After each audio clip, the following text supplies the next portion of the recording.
ഹിന്ദുക്കൾ ഇല്ലെങ്കിൽ ലോകം തന്നെ ഇല്ലാതാകും. മോഹൻ ഭാഗവത്. ശാസ്ത്രലോകം ഇത്രയേറെ വളർന്നിട്ട് ഈ കാലഘട്ടത്തിലും ഇതുപോലുള്ള ഒരു മന്ദബുദ്ധിയെ നിങ്ങൾ ആരെങ്കിലും കണ്ടിട്ടുണ്ടോ? ഞാൻ കണ്ടിട്ടില്ല. പറഞ്ഞിട്ട് കാര്യമില്ല, വിദ്യാഭ്യാസത്തിന്റെ കുറവാണ്, എന്ത് പറയണമെന്ന് അറിയില്ല.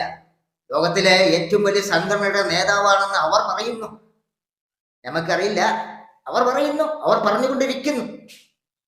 ഈ മോഹൻ ഭാഗവതരോട് പറയുകയാണെങ്കിൽ അയാൾക്ക് അറിയായിരിക്കും, ഹിന്ദുക്കളിലെ താഴ്ന്ന ജാതിയിൽപ്പെട്ട മനുഷ്യർക്ക് ബ്രാഹ്മണന്മാർ കുടിക്കുന്ന കിണറ്റിലെ വെള്ളം അവർക്ക് കുടിക്കാൻ പറ്റില്ല. ബ്രാഹ്മണന്മാർ പോകുന്ന ക്ഷേത്രത്തിൽ താഴ്ന്ന ജാതിയിൽപ്പെട്ട ഹിന്ദുക്കളിലെ താഴ്ന്ന ജാതിയിൽപ്പെട്ട ആൾക്കാർക്ക് അവിടെ പോയി പ്രാർത്ഥിക്കാൻ പറ്റില്ല, മാറുമറക്കാൻ പറ്റില്ല സ്ത്രീകൾക്ക്.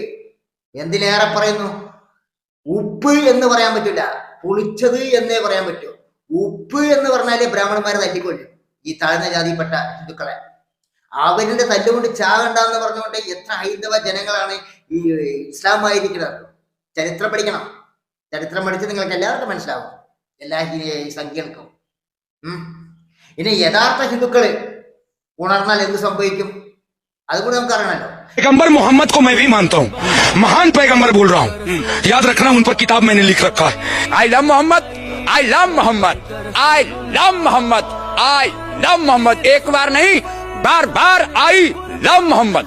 मैं डंके के चोट पे आई लव मोहम्मद कहता हूँ। और मैं एक सनातनी हिंदू लड़की होके बोलती हूँ कि मैं बोल रही हूँ आई लव प्रॉफिट मोहम्मद। किसी को केस करना है तो जाके केस कर दीजिए भैया। आई लव मोहम्मद लिखने की सजा जेल है। अगर वो मौत भी लिख देते, अगर वो कहते कि ये नाम लेने में मौत सजा है, तो हम हंसते हंसते फांसी चढ़ने को तैयार हैं। फांसी चढ़ जाएंगे, लेकिन आई लव मोहम्मद बोलेंगे।